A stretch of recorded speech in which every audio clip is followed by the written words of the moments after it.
Abdul Kadir Elias Achobagi Meehat Yaningde Chenabasing matik chaba Cheirak Pibiyu haina Kanglaipak Students Association KSA gi Secretary General Sanjoy Khulakpamna thadorakpa Cherol amana fongdorakli. Haukiba June gi tang tara amadi taramathoi gi lonaba hingdagi imung manunggi miyoisingna thiba khangdana leirakiba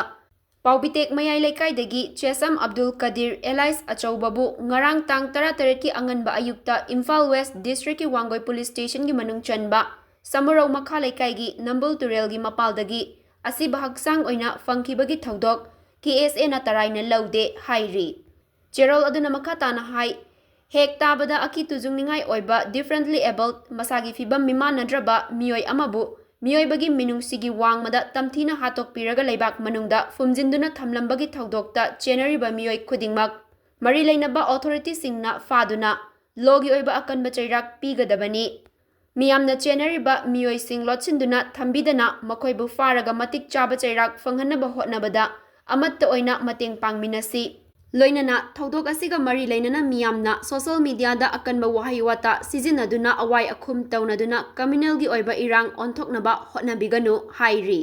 makhatana Meehat asigi langla langjil puthokduna thodok asigi waroisinama puraknaba hotnabada JAC na changsilakpa khongjang singda KSA na leibak miyamga loinana punna saruk yami nagani hainasu fongdorakli